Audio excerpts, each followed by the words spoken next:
അഞ്ചുതങ്ങ പൂത്തുറയിൽ കടലാക്രമണം. കടൽ റോഡിലേക്ക് കയറി 3 വീടുകളിലുള്ളവരെ ഒഴിപ്പിച്ചു. അജീഷ് ജയകുമാർ തിരുവനന്തപുരത്ത് നിന്ന് ചേരുന്നു. അജീഷ്, ഈ കള്ളക്കടൽ പ്രതിഭാസത്തിന്റെ ഭാഗമായി കടലാക്രമണം ഉണ്ടെന്ന് മുൻപ് തന്നെ നിർദ്ദേശം നൽകിയിരുന്നു. ഇവിടെ നിന്ന് ഈ മേഖലയിലുള്ളവർ മാറി താമസിക്കണമെന്ന്.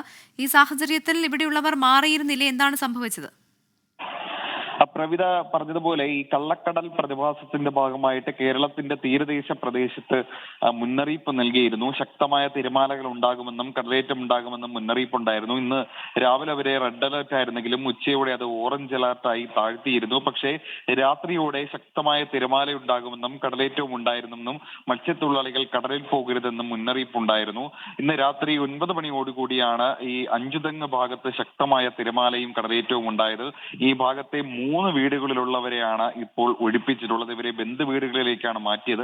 ഈ ഭാഗത്തെ റോഡ്, ഈ തീരദേശ റോഡ് കടന്നു പോകുന്ന അതുവരെ കടൽ എത്തിയെന്നാണ് മനസ്സിലാക്കുന്നത്. എന്തായാലും കൂടുതൽ പേരെ ഇവിടെ നിന്ന് മാറ്റി സ്വന്തം ബന്ധു വീട്ടിലേക്ക് സ്വയം മാറിപ്പോകണമെന്നായിരുന്നു നിർദ്ദേശം നൽകിയത്. എന്തായാലും വലിയ തിരമാലകൾ ഇപ്പോഴും അടിച്ചുകൊണ്ടിരിക്കുകയാണ്. വലിയ നാശനഷ്ടം ഉണ്ടായിട്ടില്ല എന്നാണ് നമ്മൾ മനസ്സിലാക്കുന്നത്. എന്തായാലും ഇത് പുലർച്ചെ വരെ ഈ പ്രതിഭാസത്തിന്റെ ഭാഗമായിട്ട് തിരമാലകൾ ശക്തമായിരിക്കും.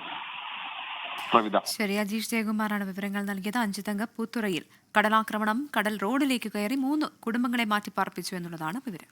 ലോകത്തെവിടെയായാലും ഏത് സമയത്തും 24 വാർത്തകളും ഓഗ്മെന്റഡ് റിയാലിറ്റി പാക്കേജുകളും എക്സ്പ്ലെയിനറുകളും വിശദമായി കാണാൻ ഞങ്ങളുടെ യൂട്യൂബ് ചാനൽ നിങ്ങൾക്ക് സബ്സ്ക്രൈബ് ചെയ്യാം.